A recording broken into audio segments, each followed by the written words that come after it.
Salam sejahtera bagi kita semua, Namo Buddhaya. Ya sahabat-sahabat Sanghamita, hari ini saya ingin bercerita lagi. Ini tentang seorang pemuda, seorang mahasiswa kedokteran gigi. Nah, dia ini masuk di Fakultas Kedokteran Gigi yang cukup terkenal, dan dia ini melalui jalur beasiswa.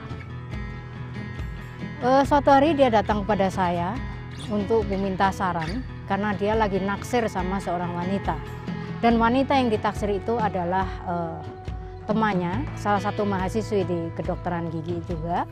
Kemudian dia menunjukkan foto wanita itu kepada saya. Terus terang saja ketika dia menunjukkan foto itu, saya agak shock. Kenapa saya shock? Karena menurut saya ini laki-laki terlalu bermimpi tinggi. Kenapa saya katakan bermimpi tinggi? Ini wanitanya sangat cantik sekali, tetapi laki-lakinya, ya mohon maaf ya, ini bukan menghina, memang dia udah jelek ya, dan memang ya secara ekonomi juga sangat pas-pasan. Tetapi yang dia incer ini adalah seorang wanita yang cantik, dan kedua orang tuanya juga dokter gigi terkenal. Nah tentu nggak sinkron ya kan.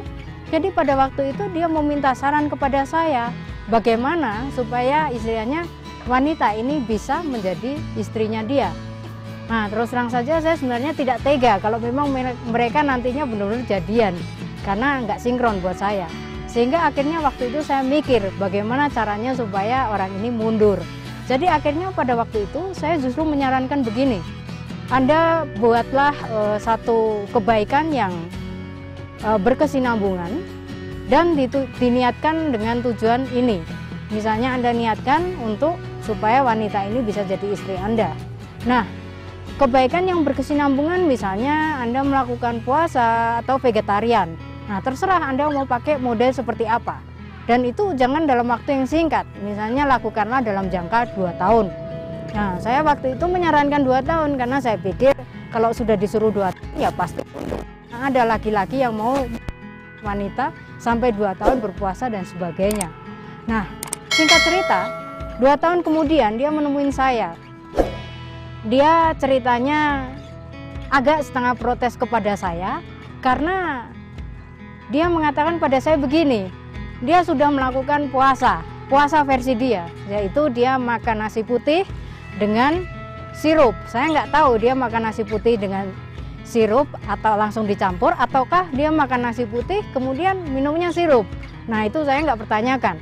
Kan tetapi dia protesnya adalah begini, saya sudah 2 tahun puasa seperti yang dianjurkan oleh ayah, dan akhirnya saya juga sudah mendapatkan ini wanita mau jadi istri saya.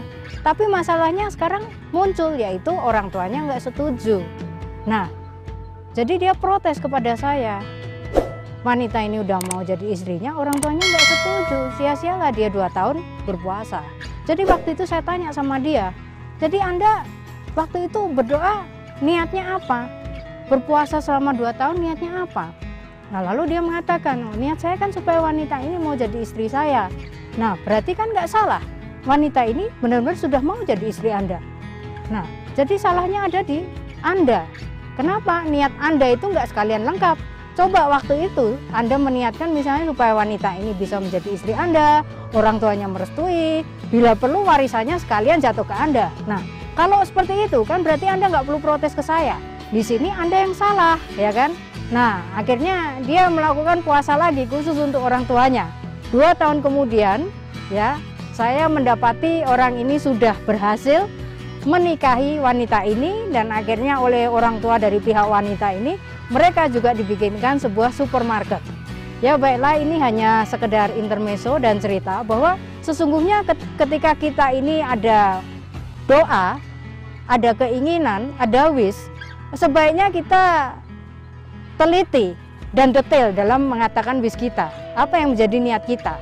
Dan tentu saja kita boleh saja kita melakukan doa yang sangat detail, tapi jangan lupa harus ada dukungan karma-karma baik untuk supaya bisa berbuah. Nah, seperti ini. Jadi seperti puasa tadi itu secara tidak langsung juga karma baik yang berkesinambungan. Nah, baiklah, semoga apa yang saya sampaikan ini bisa membawa wawasan, menambah wawasan, juga membawa inspirasi bagi Anda semua. Semoga semua makhluk bebas dari penderitaan dan hidup berbahagia.